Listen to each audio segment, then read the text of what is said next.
Hello traders, welcome back to the channel. तर घेऊन आलेली आहे सुंदरसा असा व्हिडिओ. तर हा व्हिडिओ आहे प्राइस ॲक्शनवरती. आता प्राइस ॲक्शन म्हटलं म्हणजे दोन प्रकारचे आपण म्हणू शकतो, एक सिंपल प्राइस ॲक्शन आणि एक ॲडव्हान्स लेवलचा प्राइस ॲक्शन. आता जे बिगिनर्स असतात त्यांना ॲडव्हान्स ज्या गोष्टी आहेत त्या समजत नाहीत. सिंपल गोष्टी जरी तुम्हाला माहीत असल्या तरी तुम्ही इथे छान इंट्राडे आणि स्विंग करू शकता. पण बघा, तुम्हाला ह्या गोष्टी ज्या सिंपल आहेत त्या जरी आल्या तरी इनफ आहेत. मी आहे तुम्हाला शिकवायला. पण बघा, ह्याच्यामध्ये मोठा जो निगेटिव्ह पॉइंट आहे तो काय माहिती आहे की तुम्हा लोकांना फोमो होतो कोणत्याही रॅन्डम ट्रेडमध्ये घुसण्याचा, किंवा कोणी सजेस्ट केलेला स्टॉक, किंवा दिवसभर मार्केट ओपन झाल्यापासून ते क्लोजिंग पर्यंत मल्टिपल ट्रेड करण्याचा जो ही जी सायकोलॉजी आहे, हा जो फोमो आहे, हा तुम्हाला कमी करावा लागेल. आणि जेवढे कमी ट्रेड्स करात आणि तेवढेच क्वालिटी ट्रेड तुम्ही करू शकाल. तर बघा, लेवलच्या येण्याचा वेट करावा लागतो. हा पेशन्स तुमच्यामध्ये जर असेल तर तुम्ही ह्या सेटअपवरती अशा ह्या सिंपल प्राइस ॲक्शनचा यूज जरी केला तरी सुंदर प्रॉफिट आपण करू शकतो. तर बघा, मी माझे आजचे इंट्राडे ट्रेड मी इंट्राडे हल्ली करत नाहीये. मी काय करते की इंट्राडे जिथे माझा प्लॅन व्हायला पाहिजे तिथे मी पोझिशन क्रिएट करते आणि ती स्विंगमध्ये करते, म्हणजे डिलिव्हरीमध्ये करते. आणि बघा, सेम डे जर मला सुंदर प्रॉफिट झालं तर मी तो बुक करून घेते, नाहीतर मग मी तो दुसऱ्या दिवशी होल्ड करून घेते आणि दुसऱ्या दिवशीचा पण मोमेंट मी कॅप्चर करते. आणि अशा प्रकारे मी BTST आणि सेम डे बुक करते. म्हणजे तसा इंट्राडेच झाला तो सेम डे.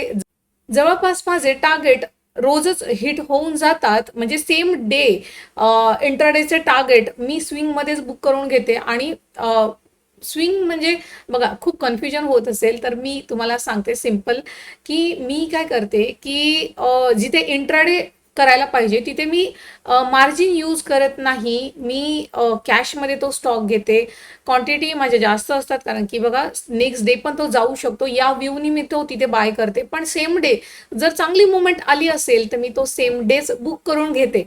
तर बघा, अशा प्रकारे मी ट्रेडिंग करते. तर बघा, आज मी इंट्राडे जवळपास 4 ट्रेड केले होते आणि चारीच्या चारी सेम डे बुक केलेले आहेत.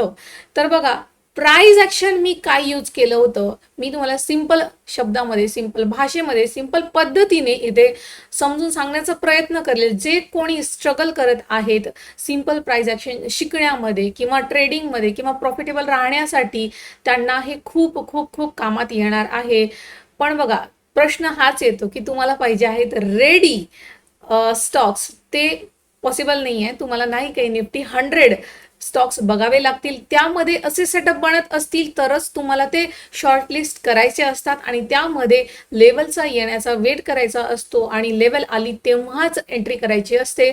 मी कशा प्रकारे आज इंट्राडे केले होते हे तुम्हाला मी दाखवते. चला स्क्रीनवरती. तर बघा, सगळ्यात आधी तुम्हाला ओव्हरऑल मार्केटचं सिनारिओ माहीत पाहिजे आहे. तर आपलं मार्केट बघितलं तर तसं काय आहे, बुलिशच होतं. कारण की सुंदर जे बाकीचे जेवढे रेजिस्टन्स होते त्याच्या वरती निफ्टी क्लोज केलेली होती. आणि आज एक रिटेस्ट करून निफ्टीने काय केलेलं आहे, वरती क्लोज केलेलं आहे. इवन ग्लोबल सिनारिओ पण काय होता, पॉझिटिव्ह होता. तर त्या हिशोबाने आज अपसाईडचेच ट्रेड आपण प्लॅन करायला पाहिजे. ठीक आहे. आता ट्रेड पंच करण्याच्या आधी ह्या गोष्टी पण तुम्हाला बघाव्या लागतातच. मी याच्यावरती व्हिडिओ पण केलेला आहे, तुम्ही जाऊन बघू शकता की ट्रेड पंच करण्याच्या आधी तुम्हाला कोणकोणत्या गोष्टी बघाव्या लागतात. ह्याचा व्हिडिओ ऑलरेडी आहे चॅनलवरती. तर बघा, निफ्टी आपल्याला बुलिश दिसत होती. इव्हेंट ग्लोबल सिनारिओ पण काय होता, बुलिश. तर मी अपसाईडचा व्ह्यू ठेवलेला होता. काल जे स्टॉक्स मी काढून ठेवले होते त्याच्यापैकी मी तुम्हाला दाखवते. सगळ्यात आधी जो मिळालेला स्टॉक होता हा होता. आता इथे तुम्हाला मी नाव सांगणार नाहीये आणि प्राइस पण तुम्हाला दिसणार नाहीये. जस्ट तुम्हाला प्राइस ॲक्शन शिकायचं आहे तर तुम्ही चार्ट बघून शिकू शकता. बघा, इथे काय होत होतं की हा जो स्टॉक आहे याच्यामध्ये याचं एक नेचर आहे. प्रत्येक स्टॉकचं एक नेचर असतं. याचं एक नेचर आहे की हा अशा प्रकारेच मूव्ह करतो. तुम्हाला मी वीकलीवर जर घेऊन गेली तर तुम्हाला मी दाखवते याचं. हे बघा, हा सप्लाय आणि डिमांड झोनला खूप छान प्रकारे हा काय करतो, रिस्पेक्ट करतो आणि त्याच प्रकारे मूव्ह करतो. आता तुम्हाला मी इथे लेवल ड्रॉ करून दाखवलेले आहेत. इथे बघा याने आता हा वीकलीचा चार्ट आहे, म्हणजे तुम्ही बघू शकता की किती सुंदर याने डिमांड सप्लाय झोनला फॉलो केलेला आहे. ब्रेकडाऊन केला, मोठा मुवमेंट आला, त्याच्यानंतर परत हा सेम पॅटर्न फॉलो करत होता. बघू शकता इथे डिमांड अँड सप्लाय म्हणजेच सपोर्ट अँड रेजिस्टन्स याने बनवला. त्याच्यानंतर ब्रेकआउट करून परत वरती एक रेंज बनवली आणि हे पण डिमांड अँड सप्लायचाच इथे सेटअप याने बनवलेला होता. डेलीवर जर मी तुम्हाला घेऊन गेली तर इथे तुम्ही बघू शकता की इथे काय आहे, रेजिस्टन्स होता स्ट्रॉंग, इथे सपोर्ट होता. आम्ही याला सपोर्ट वरून सुद्धा प्लॅन केलेला होता, एक्झॅक्टली रेजिस्टन्स वरती बुक केलेलं होतं. आणि बघा रेजिस्टन्सच्या वरती मला सकाळी सकाळी खूप सुंदर ह्याने ब्रेकआउट करताना मला हा मिळाला. इव्हन याच्यामध्ये काय होती, open equals to low candle. म्हणजे काय, म्हणजे की स्ट्रॉंग बायर्स आहेत आणि रेजिस्टन्सच्या वरती कॅन्डल क्लोज करती आहे. तर इथे बघू शकता एक्झॅक्टली इथे एंट्री बनत होती, सेम कॅन्डलच्या खाली स्टॉप लॉस, आणि तुम्ही बघू शकता काय हा गेलेला आहे एक्झॅक्टली. मी इथे बुक केलेला होता, याला खाली आला, परत त्याच्याही वरती हा गेला होता आणि आता कन्सोलिडेशन करतोय. नेक्स्ट डे पण हा जाऊ शकतो, कारण की चांगल्या लेवलचा याने ब्रेकआउट केलेला आहे. काय आहे याच्यामध्ये, सिंपल सपोर्ट अँड रेजिस्टन्स किंवा डिमांड अँड सप्लाय झोन जर तुम्हाला मार्क करता येतील तर तुम्ही अशा प्रकारे. आणि कन्फर्मेशन काय होती की एकतर मार्केट बुलिश होतं, हा रेजिस्टन्सच्या वरती निघत होता आणि याच्यामध्ये open equals to low candle बनलेली होती. हे 3 कन्फर्मेशन होते अपसाइडचा ट्रेडला इथे चूज करण्यासाठी. तर बघा हा एक ट्रेड झाला. तुम्हाला मी अजून दुसरा एक स्टॉक दाखवते ज्याच्यामध्ये, या स्टॉकमध्ये सुद्धा आता इथे पण सिंपल प्राइस ऍक्शन आहे. मी ही लाईन जरी काढली तरी तुम्हाला कळेल की काय याच्यामध्ये आहे बनलेला. तर इथे बघा स्टॉकनी चांगला मुवमेंट दाखवला आणि एक रेजिस्टन्स हा फेस करत होता. याला जर आपण छोट्या टाइम फ्रेम वरती जर बघितलं तर तुम्हाला आणखी क्लिअर होणार की याने रेजिस्टन्स बनवलेला होता. आणि हे बघा, तर काय होतं याच्यामध्ये, सुंदरच 1-2 ग्रीन कॅन्डल होत्या, एक्झॅक्टली रेजिस्टन्स वरती क्लोज झालेल्या कॅन्डल होत्या. 5 मिनिटावरती जर मी बघितलं तर याने हा रेजिस्टन्सचा ब्रेकआउट केला होता. इथे तुम्ही बघू शकता सुंदरच, आणि कालच काढून ठेवलेला होता. तर बघा आपल्याकडे हा ओपन असतो चार्ट वरती, जेव्हा मार्केट ओपन होतं त्यावेळेला स्लोली हा वरती निघत होता आणि मी इथे हाफ क्वांटिटी माझी पंच केलेली होती आणि कॅन्डल पण सुंदरच क्लोज झाली, प्रॉफिट दिसलं. आणखी क्वांटिटीज मी ऍड केल्या आणि तुम्ही बघू शकता सुंदरच हा इथून ते एवढा मुवमेंट कॅप्चर केलेला होता. काय होतं याच्यामध्ये, सुंदर ट्रेंड लाईनचा ब्रेकआउट होता, सिंपल प्राइस ऍक्शन याने बनवलेला होता आणि नेक्स्ट डे पण जाऊ शकतो. तर आपण BTST साठी सुद्धा होल्ड करू शकतो असे स्टॉक, कारण की इथे रेजिस्टन्स आहे तर हा जाऊ शकतो नेक्स्ट डे पण. तर येस, आपण इंटरडे मध्ये सुंदर प्रॉफिट करून याला बुक केलेलं आहे. काय होतं ट्रेंड लाईन सिंपल आहे, सिंपल आहे. जस्ट तुम्हाला रेजिस्टन्स ड्रॉ करता आला पाहिजे, ट्रेंड लाईनचा रेजिस्टन्स. आणि आधी जो आपण बघितला तो कोणता होता, सपोर्ट अँड रेजिस्टन्सच्या बेसवरती ट्रेड केलेला. हे दोन्ही सकाळी सकाळी जे माझा मॉर्निंगचा जो सेटअप आहे त्याच्यावरती मी हे दोन्हीही ट्रेड घेतलेले होते. त्याच्यानंतर बघा मी इंट्राडे जास्त करत नाही, पण आज अगदी लेवलवरती स्टॉक्स येत होते. आणि बघा असे लेवलवरती जेव्हा स्टॉक्स येतात त्यावेळेला आपल्याला बिलकुल सोडावे वाटत नाहीत. तर तुम्हाला मी आणखी एक सांगते, जो मी आता हा न्यूज बेस होता आणि पॅटर्न बनलेला होता. फक्त न्यूज बेसवरती तुम्हाला ट्रेड करायचा नाहीये, पॉझिटिव्ह आहे निगेटिव्ह आहे मॅटर करत नाही, पॅटर्न काय म्हणतो आहे. जर निगेटिव्ह न्यूज आहे तर निगेटिव्ह पॅटर्न बनलेला असला पाहिजे. तर बघा इथे काय बनलेला आहे, याच्यामध्ये सुंदरसा असा हेड अँड शोल्डरचा पॅटर्न इथे बनलेला आहे. बघू शकता इथे ह्याने काय बनवलेला आहे, ह्याने बनवलेला आहे सुंदरसा असा हेड अँड शोल्डर पॅटर्न बनवलेला आहे. आणि इथे मी काय ड्रॉ केलेली आहे, नेक लाईन. आता नेक लाईनला 5 मिनिटावरती जर बघितलं तर तुम्ही बघू शकता पहिलीच कॅन्डल नेकलाईनला ब्रेकडाऊन करती आहे, पण खूप मोठी कॅन्डल असल्यामुळे मी थोडंसं वरती जाऊ दिलं आणि याचाही लो ब्रेक झाला आणि मला थोडं लेट झालं एंट्री करण्यासाठी. मी थोडं बाहेर होते आणि जेव्हा मी बाहेरून येईपर्यंत हा इथपर्यंत आलेला होता. तर मी काय केलं की मला बघा इथे पण सुंदर असं प्राइस ऍक्शन हा फॉलो करत होता, इथे एक ट्रेंड लाईन फॉर्म करत होता हा. तर माझा व्ह्यू होता की जर मी इथे एंट्री घेतली, ऍक्च्युअली माझी एंट्री लेट होती, माझी एंट्री लेट होती, पण माझा व्ह्यू असा होता की जर या ट्रेंड लाईनच्या वरती हा क्लोज करेल तर मग मी निघून जाईल. म्हणजे माझा स्टॉप लॉस अगदी छोटा होता. मी इथे एंट्री केलेली होती आणि स्टॉप लॉस पण हा ठेवलेला होता. ठीक आहे, छोटा स्टॉप लॉस ठेवलेला होता आणि हा मी फ्युचरमध्ये घेतलेला होता. फ्युचरमध्ये मी प्लॅन केलेला होता. तर बघा, सुंदरच फॉल आलेला आहे आणि परत मला बाहेर जायचं होतं म्हणून मी याला आधीच काढलं. इथे कुठे सुंदर इथून ते एवढा मुवमेंट कॅप्चर केला आणि त्याच्याही नंतर स्टॉक खाली आलेला आहे. जो माझा टार्गेट होता मी त्याच्याही आधी निघालेली होती.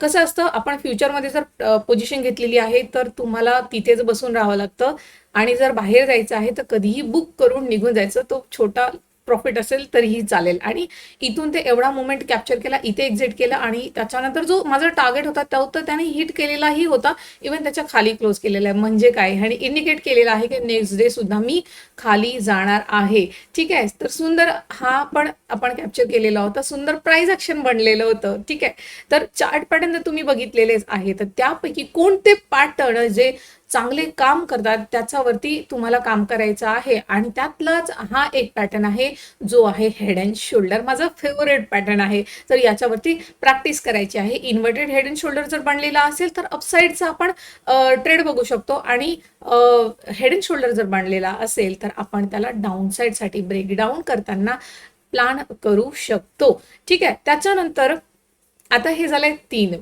इनफ अँड इनफ वाढत होते. पण एक एक स्टॉक असा होता जो सुंदर लेवलवरती येत होता. तुम्हाला मी दाखवते बघा.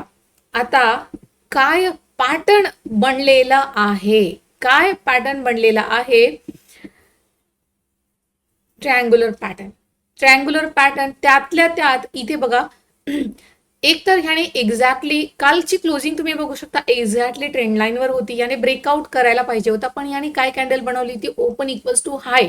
कुठे, ट्रेंड लाईन वरती. म्हणजे काय की strong seller, open equals to high candle आहे, स्ट्रॉंग सेलर घेऊन येत होती. पण मी याला लेट बघितलं जेव्हा हा खाली येत होता. आता हा डेलीचा चार्ट आहे. 5 मिनिटावरती जर मी तुम्हाला दाखवलं तर हा जेव्हा अशा प्रकारे खाली येत होता तेव्हाच मी माझ्या लक्षात आलं की हा सपोर्ट पर्यंत येऊ शकतो आणि सपोर्ट वरून आपण सुंदर ट्रेड प्लॅन करू शकतो. पण माझा व्ह्यू असा होता की हा मार्केट क्लोजिंगच्या वेळेला हा सपोर्टवर येईल आणि मी मार्केट क्लोजिंगच्या वेळेला इथे क्वांटिटी घेणार आणि त्याच्यानंतर नेक्स्ट डे हा गॅप अप राहू शकतो किंवा इथून चांगला मुवमेंट 2-3 कॅन्डल जर म्हणल्या तर मी प्रॉफिट बुक करून घेईल. तर हा बीटीएसटीचा सेटअप हा बनू शकतो असं मला वाटलं. पण ह्याने काय केलं बघा, मी इथेच बघितलं ह्याने एकदमच मोठ्या मोठ्या कॅन्डल करत खाली आला. इथे बघू शकता, हा अगदीच मोठ्या कॅन्डल ह्याने केल्या. एक्झॅक्टली सपोर्टवर रेड कॅन्डल क्लोज झाली.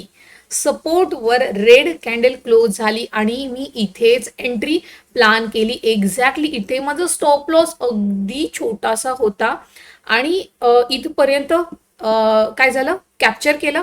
त्याच्यानंतर काय झालं माहितीये का, आता मार्केटमध्ये जो ग्लिच नाही म्हणू शकत, जे चेंजेस झालेले आहेत.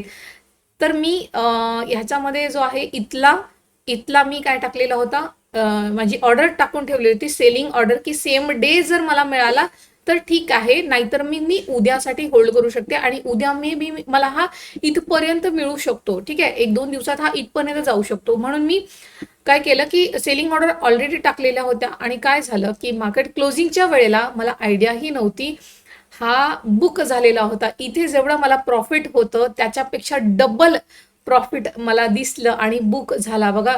फायदा झालाय सुंदरच आणि इंट्राडे पण बुक झालाय. माझं कॅपिटल माझ्याजवळ आलं आणि सुंदर प्रॉफिट सुद्धा आपल्याकडे आलेला आहे. तर असे हे आजचे 4 इंट्राडे ट्रेड होते. सिम्पल प्राइस ऍक्शन आपण यूज केलेलं होतं. इथे जो ट्रँग्युलर पॅटर्न आहे तो बनलेला होता आणि एक्झॅक्टली सपोर्ट वरती याला आपण काय केलेलं आहे, पकडलेला आहे. तर अशा प्रकारे जर तुम्ही करायला गेलात, असं बघितलं तर इथून एक डाऊनसाईडचा ट्रेड पण होता. पण आज मार्केट सिनारिओ पॉझिटिव्ह असल्यामुळे आपण डाऊन साईडचा ट्रेड प्लॅन करत नाही. जर आपण केलाही डाऊन साईड तर तो कुठे करू शकतो, न्यूज बेस्ड स्टॉक मध्ये. जसं मी तुम्हाला एक डाऊन साईड जो मी केलेला स्टॉक होता ज्याच्यामध्ये मी फ्युचर मध्ये प्रॉफिट बुक केलेलं होतं, तो स्टॉक त्याच्यामध्ये पॅटर्न पण बनलेला होता हेड अँड शोल्डरचा. इव्हन त्याच्यामध्ये न्यूज होती म्हणून तो मी डाऊन साईड प्लॅन केलेला होता आणि हे 3 ट्रेड आपण अप साईडचे केलेले होते. तर ह्याच्यामध्ये कॉन्फिडन्स कुठून आला, एक तर कॉन्फिडन्स मला आलेला होता की ग्लोबल सिनारिओ चांगला होता. आपला इंडियन पण मार्केट बुलिशच होतं. त्याच्यानंतर जे स्टॉक्स मला मिळत होते ते पण बुलिश साईडचे मिळत होते. सुंदर ऑलरेडी मॉर्निंगमध्ये मी प्रॉफिट केलेलं होतं. तर नंतर माझ्याकडे काय असतं, जो प्रॉफिट असतो त्याच्यामधला थोडासा पार्ट मी एसएल ठेवून दुसरा ट्रेड पंच करू शकते. तर अशा प्रकारे आज खूपच जास्त आपण इंट्राडे केलेले आहेत. हा ऍक्च्युली मी होल्ड करणार होती, पण तो कसा काय बुक झाला ते मलाही कळलं नाही. ठीक आहे, प्राइस बघा तुम्ही बघितलं इथे तर कॅन्डल तिथपर्यंत गेलेली नाही आहे. कॅन्डल या प्राइस पर्यंत गेलेली नव्हती तरी सुद्धा बुक झालेला आहे. मला ऍक्च्युली कळलं नाही. आता ते खरोखर जो प्रॉफिट आहे तो जो मला दाखवत आहे तेवढा बुक झालाय की इथे जो मला प्रॉफिट दाखवत होता तो बुक झालाय, ते उद्या कळेल आपल्याला. तर अशा प्रकारे सिंपल प्राइस ऍक्शन फॉलो करा. फोमो मध्ये यायचं नाहीये. प्रॉपर लिस्टमध्ये तुमच्याकडे स्टॉक्स असले पाहिजे. जवळपास 5-6 स्टॉक जरी असले, चांगला प्राइस ऍक्शन बनलेला आहे. इव्हन कधी कधी असं असतं की ब्रेकआउट झालेला आहे, चांगली कॅन्डल असेल तर तो खाली आला असेल तर बाय ऑन डीपची स्ट्रॅटेजी ठेवून तुम्ही तिथे प्लॅन करू शकता. पण कसं असतं, भरपूर लोकांमध्ये काय असतं की फोमो येतो. रॅन्डम कोणत्याही स्टॉकमध्ये टॉप गेनर बघितला त्याच्यामध्ये जम्प केला, टॉप लुजर बघितला त्याच्यामध्ये जम्प केला. आणि बघा प्राइस ऍक्शन तुम्हाला तिथे येत नाही, तुम्ही कुठेही एंट्री करता. एंट्री कुठे करावी हे पण खूप मोठी कला आहे. कारण की बघा तुमची एंट्री खूप मॅटर करते की तुम्ही कुठे एंट्री करत आहात. जरी तुम्हाला स्टॉक माहित आहे की हा स्टॉक वरती जाणार आहे, हा डाऊन साइड येणार आहे, पण व्होलॅटिलिटी असते तिथे. त्या व्होलॅटिलिटीमध्ये पण तुमचा स्टॉप लॉस लागू नये अशी तुम्हाला एंट्री करायला पाहिजे. तर एंट्री खूप इम्पॉर्टंट आहे. जसं मी तुम्हाला आता ह्या चारही ट्रेडमध्ये दाखवलेलं आहे की प्रॉपर आपण अगदी स्टॉप लॉस मध्ये जिथे छोटा बनत होता तिथेच आपण एंट्री केलेली होती आणि सुंदर असं आपण प्रॉफिट बुक केलेलं आहे. तर बघा काहीही नाही, सिंपल गोष्टी आहेत. पण इथे बघा जे लॉस करत आहेत एकच चुकी करत आहेत की तुम्ही काय करतात, प्राइस ऍक्शन बघत नाहीत. रॅन्डम कुठेही ट्रेड प्लॅन करता आणि कितीही ट्रेड प्लॅन करता. क्वालिटी ट्रेड बघा आणि कमीत कमी ट्रेड करा, जेणेकरून तुमचा ऑलरेडी प्रॉफिट असेल त्या प्रॉफिट मधला प्रॉफिट जाऊ नये. एखादा मोठा लॉस जर तुम्ही होल्ड केला तर बघा जो आपण ऑलरेडी प्रॉफिट केलेला आहे त्याला सेव्ह करणं पण खूप इम्पॉर्टंट असतं ट्रेडिंगमध्ये. ठीक आहे, तर कसा वाटला आजचा हा व्हिडिओ? आवडला असेल तर नक्कीच लाईक करून द्या. आणि काही क्वेरीज असेल तर तुम्ही कमेंट करू शकता आणि तुम्हाला हा शेअर करायचा आपल्या मराठी बंधू आणि भगिनींसोबत. सो जेणेकरून जे कोणी स्ट्रगल करत आहेत त्यांना ही व्हॅल्यू मिळाली पाहिजे. तर कोणत्या टॉपिकवरती तुम्हाला व्हिडिओ पाहिजे असेल तर तुम्ही मला कमेंट करून सांगू शकता. तर भेटूया नेक्स्ट व्हिडिओमध्ये. Good bye.